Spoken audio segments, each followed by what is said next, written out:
तो क्लास 12 से चैप्टर चल रहा है हमारा बायोमोलिक्यूल्स।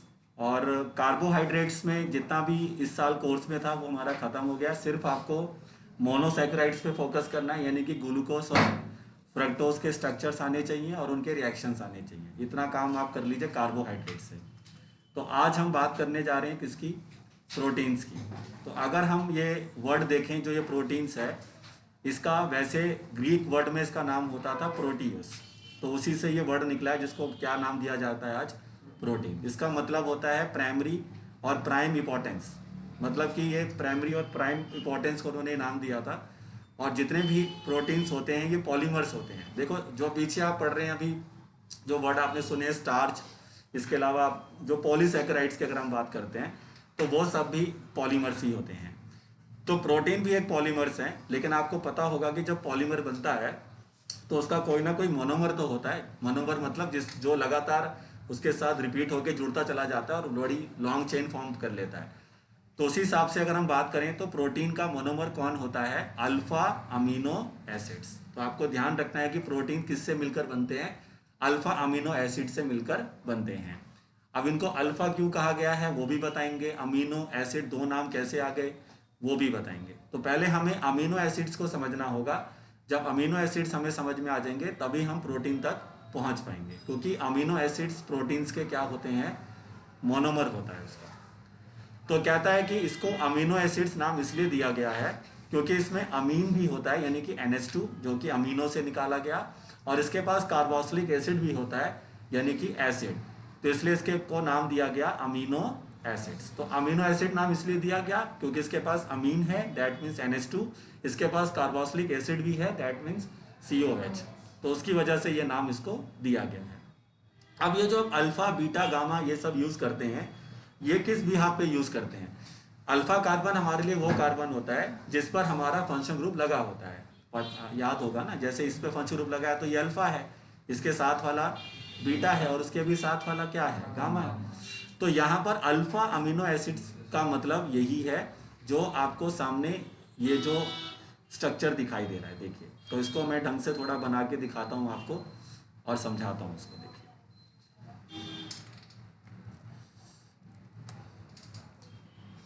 तो अल्फा अमीनो एसिड्स का जो बेसिक स्ट्रक्चर होता है वो देखिए कुछ इस तरह से होता है। इसमें आपका ये कार्बन एटम हुआ, इसके पास अमीनो ग्रुप भी लगा हुआ है यानी कि NH2, और इसमें आपका कार्बोक्सिलिक ग्रुप भी लगा हुआ है यानी कि COH। और साथ में यहाँ पर आपका अटैच हो जाएगा, जैसे इसने यहाँ पर अभी तो R लगा दिया है, बट जरूरी नहीं है कि यहाँ पर हमेशा ही R ही होगा। तो इसको हम ऐसे कर लेते हैं, इधर हमारा H हो जाएगा, ठीक है, या ज़्यादा बेटर ये रहेगा कि NH2 को हम यहाँ कर लेते हैं, ये हमारा H रहेगा। और यहाँ पर आप कोई भी ग्रुप क्या कर सकते हैं? लगा सकते हैं। ये ग्रुप चेंज होता रहता है, मतलब ऐसा नहीं है कि ये फिक्स रहेगा। अभी वहाँ पे उसने R लिख दिया है तो वो अलग चीज़ है, लेकिन this group will be change according to the your amino acids, क्योंकि बहुत तरह के अमीनो एसिड्स होते हैं। तो ये इसका बेसिक स्ट्रक्चर है। अगर आपको अमीनो एसिड का स्ट्रक्चर बनाना हो तो ये इसका बेसिक स्ट्रक्चर है। और जो भी काम हो रहा है इस कार्बन एटम पे हो रहा है। और ये कार्बन एटम कौन सा है? अल्फा, क्योंकि अल्फा कार्बन एटम पर ही हमारा जो अमीनो ग्रुप है वो वहाँ पे लगा हुआ है। तो इसी वजह से इनको अल्फा अमीनो एसिड्स कहा जाता है। और ये जो G मैंने ऊपर लिखा हुआ है, this will be change according to कि आपका कौन सा अमीनो एसिड्स आपको पढ़ाया जा रहा है, ठीक है। तो ये चीज़ पर आपको ध्यान रखना है। तो ये तो हमने बात कर ली कि भाई अमीनो एसिड्स का बेसिक स्ट्रक्चर जो होता है वो कैसा दिखाई देता है। अब इसी चीज़ को थोड़ा सा हम और आगे कंटिन्यू करते हैं और देखते हैं कि अमीनो एसिड्स के क्या क्या क्लासिफिकेशन होती है, यानी कि उनके टाइप्स क्या होते हैं। तो उस चीज़ को अगर हम देखना चाहते हैं तो नोट्स में आ जाते हैं और यहाँ पर आएंगे। देखिए यहाँ से, तो ये तो मैंने आपको बता दिया कि अल्फा अमीनो एसिड्स में अमीनो मतलब NH2 और एसिड्स का मतलब कार्बोक्सिलिक एसिड, ठीक है। तो वही चीज़ यहाँ पे लिखी भी गई है कि chemically proteins are condensation polymers होते हैं in which the monomeric unit उनकी कौन सी होती है? Alpha amino. मतलब दैट मीन्स कि प्रोटीन का जो मोनोमर होता है वो अल्फा अमीनो एसिड्स होता है। Amino acids contain amino and carboxyl as functional units, ठीक है। अब इनका जनरल स्ट्रक्चर क्या होता है जो मैंने अभी आपको बना के दिखाया था वही आपको यहाँ पे मिलेगा। देखिए, ये इनका जनरल स्ट्रक्चर है। मतलब आपका NH2 लगा होगा कार्बोक्सिलिक एसिड अल्फा कार्बन पर, और ये जो G आप ऊपर देख रहे हैं ये आप क्या कर सकते हैं, चेंज कर सकते हैं। ठीक है, तो अब हम आते हैं जिस बात पर मैं बोल रहा था कि अल्फा अमीनो एसिड्स की क्लासिफिकेशन कैसे होगी। तो अल्फा अमीनो एसिड्स को हम डिवाइड करते हैं पहले अलग अलग बेसिस पर। तो पहली क्लासिफिकेशन किस बेसिस पर है कि on the basis of acidic and basic nature, क्योंकि आपको याद होगा जब हमने अमीन्स पढ़ा था तो NH2 जो होते हैं वो शो करते हैं बेसिक नेचर, और जब हमने कार्बोक्सिलिक एसिड्स पढ़ा था उसके नाम में तो क्या एसिड आ रहा है, तो वो तो एसिडिक नेचर ही दिखाते हैं। तो हमारे पास वो एसिडिक नेचर का अमीनो एसिड है कि बेसिक नेचर का है, तो वो उसके बिहाफ पर हम उसको क्लासीफाई कर रहे हैं। तो पहला बनाते हैं कौन सा, न्यूट्रल अल्फा अमीनो एसिड्स।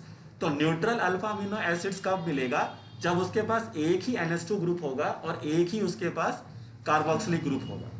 तो क्योंकि एक अमीनो एक कार्बोक्सिलिक, तो जितना बेसिक उतना एसिडिक। लेकिन अगर हम बेसिक अल्फा अमीनो एसिड्स बनाना चाहते हैं तो फिर उसमें NH2 ग्रुप्स क्या होंगे, ज़्यादा होंगे as compare to carboxylic groups. तो कार्बोक्सिलिक ग्रुप के मुकाबले में NH2 ग्रुप्स की जो क्वांटिटी होगी वो वहाँ पर क्या होगी, ज़्यादा है। तो ऐसा अल्फा अमीनो एसिड ज़्यादातर बेसिक नेचर का हो जाएगा। अगर वहाँ पर उल्टा हो रहा है कि वहाँ पर कार्बोक्सिलिक ग्रुप्स जो हैं वो ज़्यादा हैं as compare to your amino groups, तो फिर वो कैसा नेचर दिखाएगा, एसिडिक। तो याद रखिए कि क्वांटिटी के बिहाफ पर हम उसको डिसाइड करते हैं। नेक्स्ट जो क्लासिफिकेशन हो रही है वो होती है essential alpha amino acids. Essential alpha amino acids कौन से होते हैं जिनकी हमें ज़रूरत है। एसेंशियल का मतलब क्या होता है, जिसकी हमें ज़रूरत, रिक्वायरमेंट है। तो अब हमें रिक्वायरमेंट उसी अल्फा अमीनो एसिड्स की होती है जो बॉडी नहीं बना सकती है, क्योंकि हमारी बॉडी में एबिलिटी होती है कि वो प्रोटीन्स को क्या करते हैं, प्रिपेयर करते हैं। तो हमारी बॉडी में जो अल्फा अमीनो एसिड्स नहीं बन सकता उसको हमें बाहर से लेना पड़ता है एज अ फूड के रूप में या किसी के रूप में। तो उसको क्या बोलते हैं, एसेंशियल अल्फा अमीनो एसिड्स। तो डेफिनेशन पढ़ सकते हैं कि alpha amino acids which can not be synthesis in the human body, जो ह्यूमन बॉडी के अंदर नहीं बन सकता है and has to be taken in क्या human diet is called essential alpha amino acids, जिसको आपको क्या करना पड़ेगा, डाइट में लेना पड़ेगा। आपकी बॉडी उसको प्रिपेयर नहीं कर पा रही है, तो इसको कहते हैं एसेंशियल। इसके आपको एग्जाम्पल्स याद करने हैं तो दो एग्जाम्पल्स याद करें, एक होता है वेलाइन और एक होता है लुइसिन। तो ये आपको दो नाम जो हैं याद रखने हैं, ठीक है। अल्फा अमीनो एसिड्स की डेफिनेशन तो समझ में आ गई, बट एग्जाम्पल भी पता होना चाहिए। नॉन एसेंशियल का मतलब क्या हुआ, अब नॉन एसेंशियल मतलब जिसकी हमें ज़रूरत नहीं है। मतलब क्यों ज़रूरत नहीं है बाहर से लेने की, क्योंकि हमारी बॉडी उसको खुद बना सकती है। तो alpha amino acid which can be synthesis in human body is called non essential. इसके एग्जांपल्स हैं ग्लाइसिन और एक और होता है एलानिन।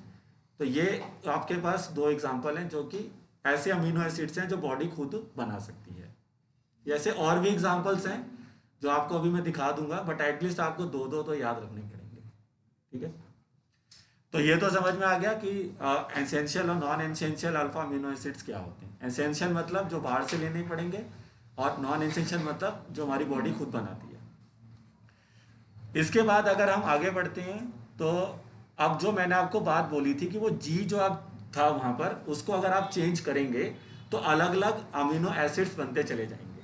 तो अगर उस जी की जगह पर आप क्या रख दें, हाइड्रोजन एटम, तो उसका नाम हो जाता है यहाँ से ग्लाइसिन। उसको शॉर्ट फॉर्म में GLY लिखा जाता है, ठीक है।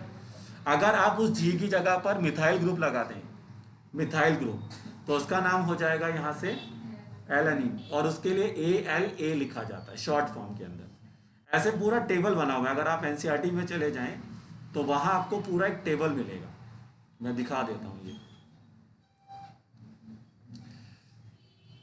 ये टेबल आपको NCERT में मिलेगा, ये रहा, देखिए, ठीक है। अब जो NCERT में जिसको मैंने G कहा है, NCERT में उसको क्या कहा है, R कहा है। तो उसके हिसाब से आप चेंज करिए। ये देखिए, आपने उसकी जगह ये G मान लो इसको आप, तो G को आप H रख दोगे या CH3 रख दोगे या CH3 ट्वाइस CH रख दोगे, तो अलग अलग अमीनो एसिड्स बनते चले जाएंगे। तो ऐसे आप पूरी लंबी लिस्ट है, 20 टाइप्स के होते हैं आई थिंक ये। तो there are 20 alpha amino acids. अब इनमें जिनके ऊपर स्टार बना होगा वो सारे के सारे कौन से होंगे, एसेंशियल, और जिन पे स्टार नहीं बना होगा वो सारे क्या होंगे, नॉन एसेंशियल। तो आप एटलीस्ट दो दो तो याद कर ही लीजिए, ठीक है। तो अब ये जो दो तीन मैंने शुरू में लिखे हैं, मैं तो देखो मैंने जो लिखे हैं वो इसलिए लिखे हैं क्योंकि वो ज़्यादा इंपॉर्टेंट है। तो ये सब जो मैं यहाँ बता रहा हूँ है ना, कौन कौन से बताए मैंने अभी आपको, एक ग्लाइसिन हो गया, एलानिन हो गया, इसके अलावा एक और आएगा था, तो वैलिन हो गया। ये सब आप एटलीस्ट इनको याद कर लें आप, इनमें तुम्हें पता होना चाहिए कि हाँ भाई मुझे जी की जगह पर क्या रखना है, ये तुम्हें थोड़ा सा याद करना पड़ेगा, ठीक है। तो समझ में आ रहा है सबको कि अगर आप जी चेंज करते हैं तो आपको डिफरेंट अल्फा अमीनो एसिड्स मिल सकते हैं। There are 20 types of alpha amino acids, out of which some are essential and some are non essential, ठीक है। चलिए तो आगे बढ़ते हैं। अब नेक्स्ट जो क्लासिफिकेशन अगर हम देखें यहाँ पर, अब उसके बाद आती है इनकी कुछ फिजिकल प्रॉपर्टीज।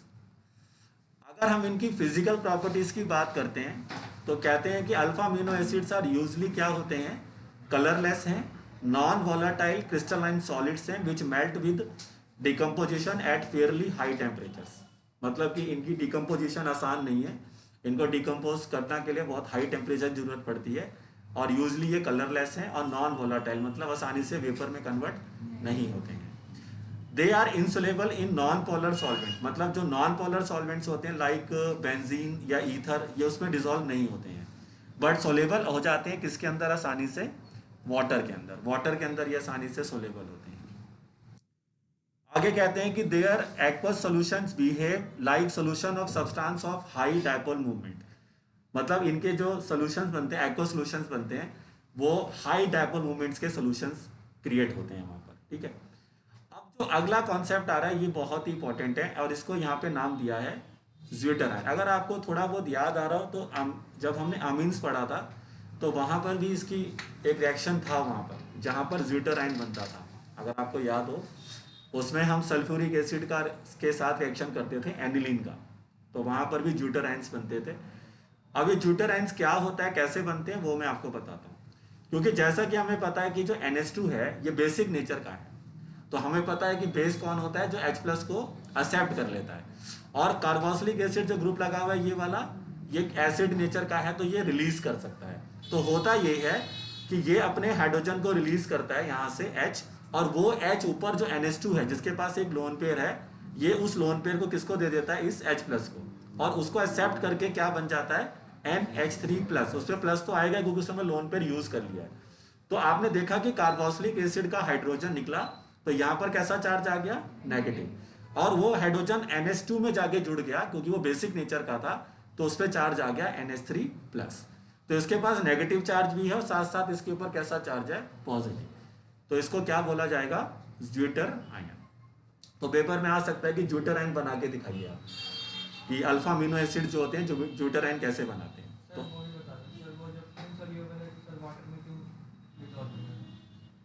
वो तो फिर आगे पढ़ेंगे ना, अभी वो ऑब्वियस ही बात है, जो चीज़ पानी में डिसॉल्व हो रही है तो वो कहीं ना कहीं हाइड्रोजन बॉन्डिंग बना रही है और इसी वजह से पानी में डिसॉल्व होती है। तो अब ये चीज़ आपको ध्यान रखना है कि ज्विटर आयन कैसे बनाना है, ठीक है, समझ में आ रहा है कैसे बनाना है। बस कार्बोक्सिलिक एसिड का हाइड्रोजन निकाल कर उसको NH2 को दे देना है बस, और NH2 पर चार्ज बन जाएगा फिर NH3+, और कार्बोक्सिलिक एसिड बन जाएगा COO-। इसी कंपाउंड को कहते हैं ज्विटर।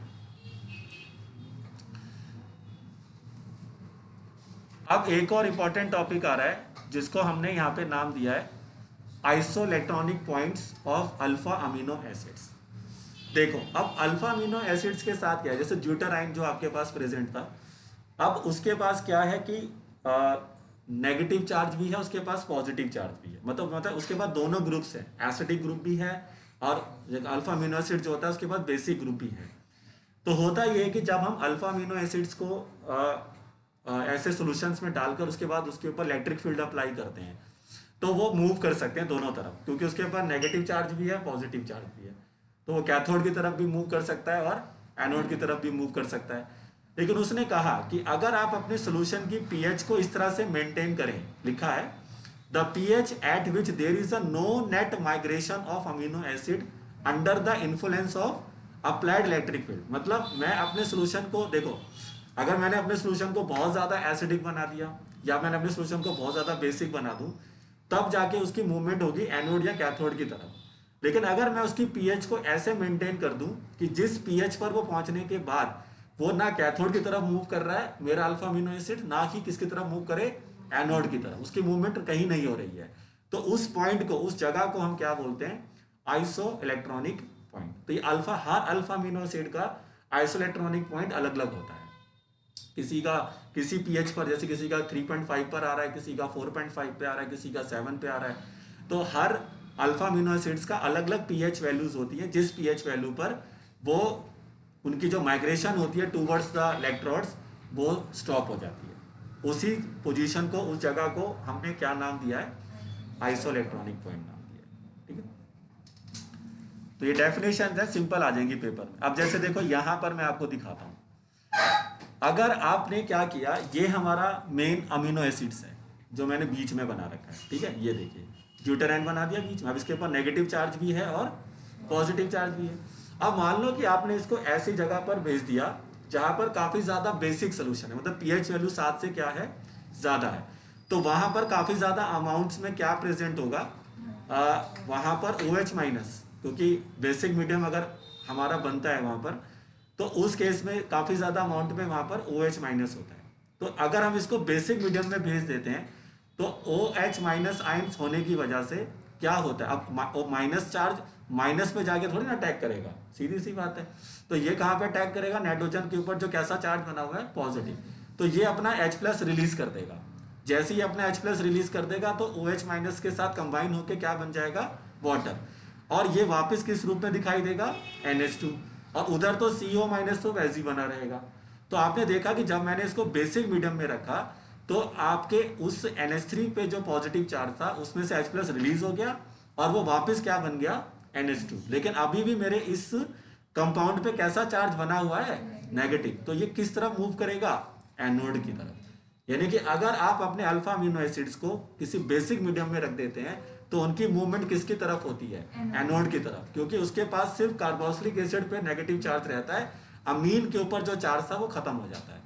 अगर हम इसका उल्टा कर दें, हम उसको कहाँ रख दें, एसिडिक मीडियम्स में रख दें, तो वहां पे काफी ज्यादा क्या होंगे, H+ होंगे, और वो H+ जाके फिर किस पे अटैक करेंगे, कार्बोक्सिलिक एसिड वाले ग्रुप पर, तो वो उसके साथ अटैक करके उस पर जुड़ जाएगा, तो ये क्या बन जाएगा, CO। लेकिन अभी भी नाइट्रोजन पर बना हुआ पॉजिटिव चार्ज तो रहेगा, तो अब इस पे कैसा चार्ज आ गया, पॉजिटिव।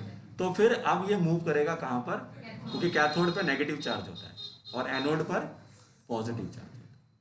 तो आपने देखा कि यहां पर अगर हम पीएच को इंक्रीज डिक्रीज कर रहे हैं, क्योंकि ऑब्वियस सी बात, आप एसिडिक मीडियम करोगे तो पीएच घटाओगे, बेसिक मीडियम बनाओगे तो पीएच बढ़ाओगे, तो उसके चेंज होने से इसकी मूवमेंट पे फर्क पड़ रहा है। कभी ज्यूटर आयन आपका एनोड की तरफ भाग रहा है और कभी किसकी तरफ भाग रहा है, कैथोड की तरफ। लेकिन अगर आप एक ऐसी पीएच मेंटेन कर दें जिससे कि ना वो एनोड की तरफ जाए और ना वो कैथोड की तरफ जाए, तो उस जगह को क्या बोलेंगे, आइसो इलेक्ट्रॉनिक। ये हर अल्फा अमीनो एसिड्स का अलग अलग होता है। तो समझ में आ रहा है what is iso electronic point, और ये भी समझ में आ रहा है कि ज्यूटर आयन एसिडिक मीडियम में कहां मूव करता है और बेसिक मीडियम में कहां मूव करता है। ठीक है, कोई भी डाउट है तो उसको पूछ लीजिए, कोई दिक्कत नहीं। अब जैसे मैंने एग्जांपल के तौर पे दिया हुआ है कि अगर हम ग्लाइसिन लेते हैं तो उसका इलेक्ट्रॉनिक पॉइंट कितना होता है, 6 पॉइंट। मतलब 6.1 पे अगर हम ग्लाइसिन को रख दें तो ये कहीं पे भी मूव नहीं करता है। एक एग्जांपल आप याद कर सकते हैं बस।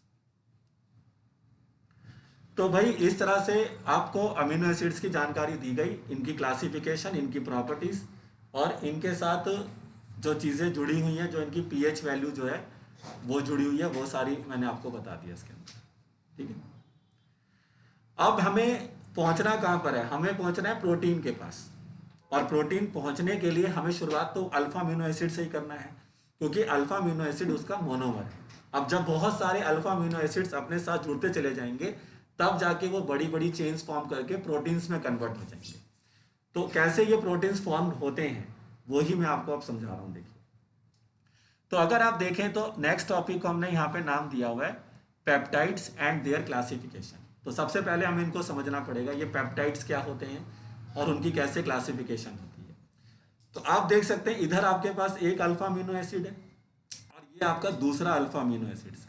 अब ये दो अल्फा अमीनो एसिड्स आपस में जुड़ेंगे, जैसे आपने कार्बोहाइड्रेट्स में देखा था कि दो मोनोसैकेराइड्स जब आपस में जुड़ते हैं तो वो क्या बना लेते हैं, डाइसैकेराइड्स। और जिस लिंकेज से वो जुड़ते थे उसको क्या बोला गया था, ग्लाइकोसाइडिक लिंकेज।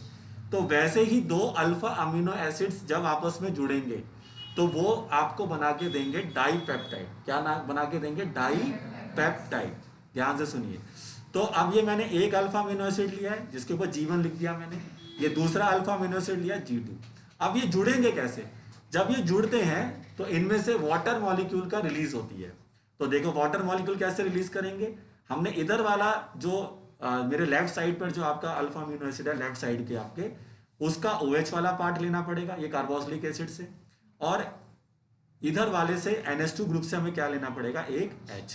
तो ये दोनों जब यहां से निकल जाएंगे तो ये जुड़ जाएंगे और वाटर का मॉलिक्यूल यहां से बाहर हो जाएगा। अब आप इनको जोड़ो तो देखो जोड़ने के बाद ये ऐसा दिखेंगे कि नहीं दिखेंगे, ये देखो ना, ये क्या था H2NCHG1 और उसके बाद C डबल बॉन्ड होगा यहाँ पे।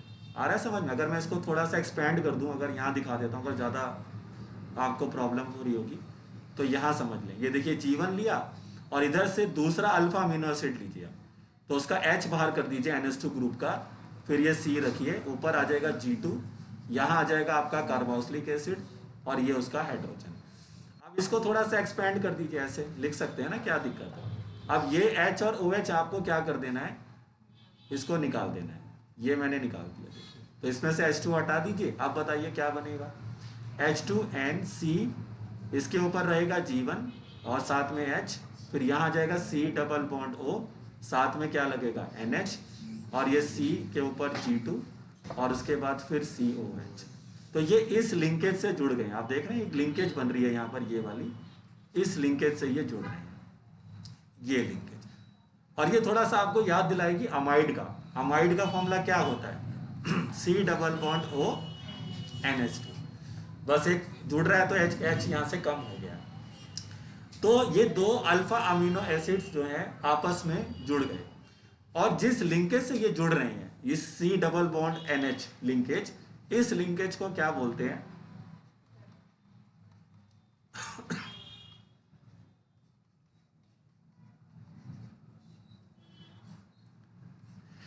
इस लिंकेज को नाम दिया है पेप्टाइड लिंकेज। तो आपको ध्यान रखना है कि दो अल्फा अमीनो एसिड्स जिस लिंकेज से जुड़ जाते हैं उस लिंकेज को क्या बोलते हैं, पेप्टाइड लिंकेज।